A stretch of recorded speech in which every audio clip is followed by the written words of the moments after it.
Peter's third book, Bloody Sunset, again features Molly Parsons, and that is what he will be reading from today.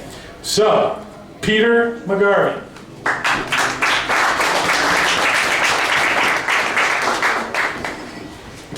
Thank you. This is Molly arriving at the scene of the murder. The story, by the way, is set on the 4th of July weekend, which is a big weekend in Sunset. The inside of the cruiser was stifling hot and smelled strongly of sweat and vomit.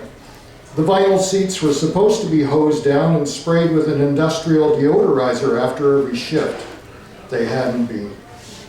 When she got back to the office, Molly would check the log. Whoever had used this unit before her would be put on traffic duty for the rest of the month. The forensic van and the coroner's car were parked closest to the house, next to Deputy Jeff Cunningham's cruiser. Ronnie Coleman, the county coroner, was too short to drive, so the state police provided an officer to chauffeur him. The bored cop leaned against the Ford's bumper smoking a cigarette. He nodded grimly to Molly as she passed. Molly wondered what infraction he had committed to earn a job like this. When she rounded the corner of the house, Molly saw Jeff and walked over to him. He was pale and shaken. Julie Bowman and Bert Lane stood on the porch just behind him. Bert looked confused by what was going on, but recognized Molly as she walked and made a ga-ga-ga sound. Julie took his hand. Molly knew Bert had suffered a series of strokes, leaving him with diminished mental capacity. Around this time last year, he'd gotten into his car and driven toward town. Bert had become disoriented and ended up knocking down a telephone pole. They didn't lay charges because of his condition. His son paid to replace the pole. "Where's the body?" Molly asked Jeff. He nodded toward the summer house. "Down there." His voice was high and slightly shrill, like a stressed-out teenager. He added, "Mind if I stay up here?" At the age of 24, Jeff had already had a lifetime worth of bad experiences. As a Marine, he'd done 2 tours in Iraq and 1 in Afghanistan. He came back a changed man. Molly was worried about him. He seemed to be on edge all of the time. She had tried to get him to talk about his experiences, but like a lot of other former servicemen, he kept things locked deep inside. Thin scars bore witness to the combat injuries he'd suffered. They crisscrossed the side of his head and carved a gap 1/8 of an inch wide through his right eyebrow. Molly knew this was a memento from his second tour in Iraq, when an IED had ripped apart the Humvee he was riding in. The carnage Jeff had witnessed had been really bad. From the look on his face, whatever was in the summer house was worse. Molly put a hand on his shoulder. "Any witnesses?" The caregiver, she called it in. He pointed to Julie, who'd had an arm wrapped protectively around Bert. Molly could see the fear in her eyes. Molly remembered meeting Bert on the street a few years ago. He'd shaken her hand and offered her condolences on her husband's death. He seemed to be genuinely concerned about how she was coping with her loss. Although she hadn't known Bert very well, Molly was touched by his sympathetic words.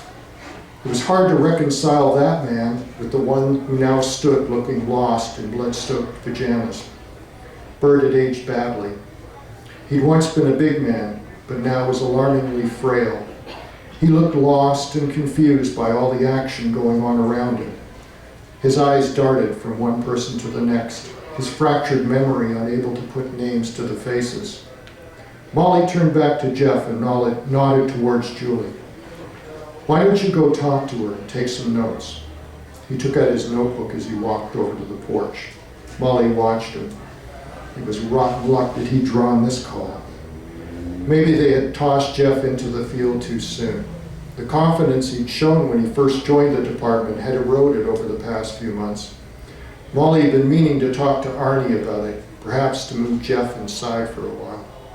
She had a bad feeling that if Jeff got into a serious situation, he might shut down and get himself or others killed. She pushed that thought to the back of her mind. Molly walked down to the summer house.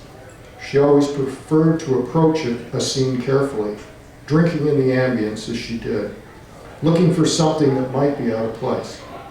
She could smell the sweetness of the nearby lilac bushes and felt a tiny drop in temperature as she got closer to the lake. The sound of buzzing flies got louder. This was going to be an ugly one. She put her emotions in a box. There would be time for them later. Right now, she needed to focus. Molly stepped into the summer house. This was the worst she had ever seen. The decapitated corpse was sprawled over a chair at the far end of the room under harsh portable lights. The blue of the light made the blood appear black where it reflected off the exposed neck and the long slashes across the chest. Molly felt her heartbeat increase and her mouth go dry as she looked at the body. The screen door had been propped open. Masses of flies were having a picnic. She paused and pulled a pair of Tevek booties from a box that the crime tech Kurt Hobru had set by the door. He had left a container of latex gloves next to it. Kurt was fastidious about his crime scenes. He was leaning over the table, examining an object near the center. Molly moved along the wall to avoid the blood and to stay out of Kurt's way. He looked up and gave a little wave.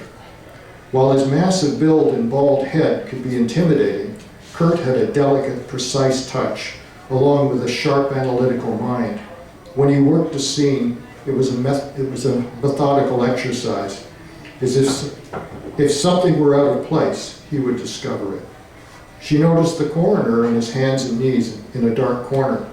"We have positive ID?" "I recognize him," Ronnie replied. "Howard Lane. He's a financial advisor in town."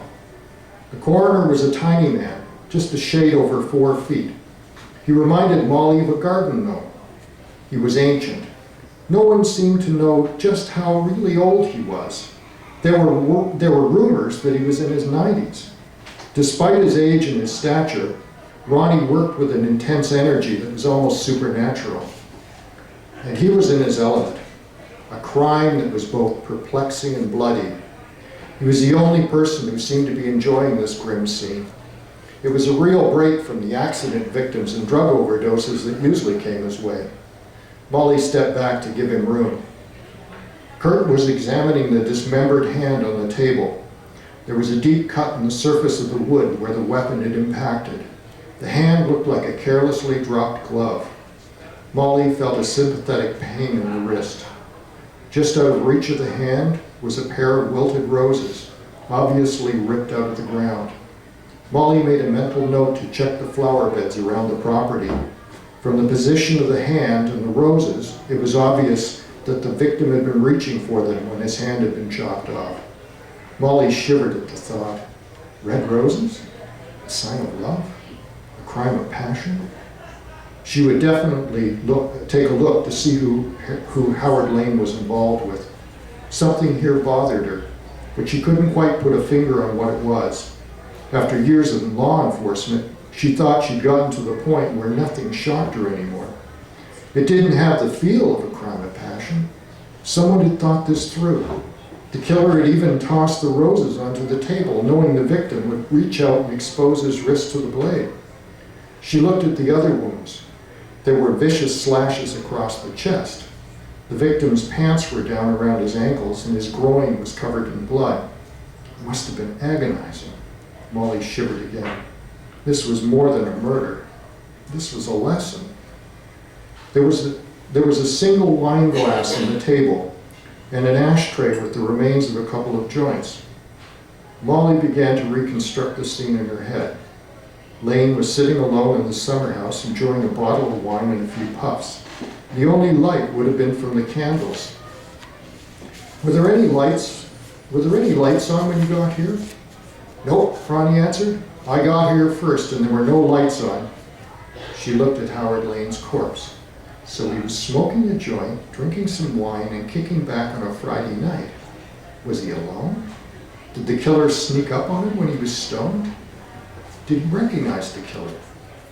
Molly moved closer, still careful not to disturb anything. She had seen a lot of bodies before, but she had never seen anything like this. Even after the most horrific car wrecks, she gave up counting the number of wounds on his chest. Yep, it's definitely Howard Lane. Ronnie rose from where he had been kneeling and indicated the severed head in the corner. He didn't have much of a head for business, though. That's sick, Ronnie, Kurt groaned. But he was such a nice guy, always willing to lend a helping hand, Ronnie added with a chuckle. Molly ignored him. Sick puns were a specialty of his.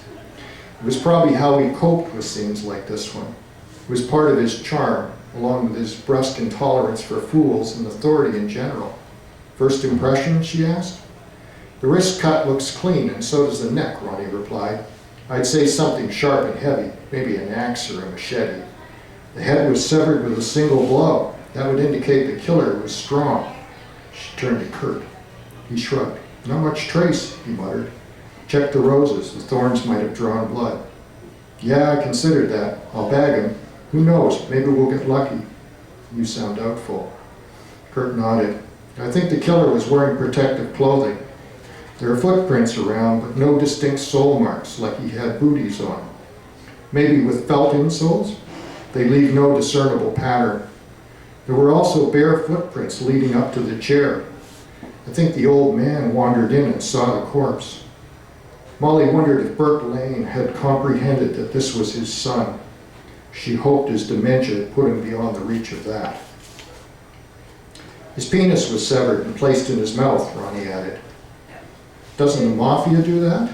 Kurt nodded. Yeah, so do the Mexican cartels. Maybe he pissed off a client, she suggested.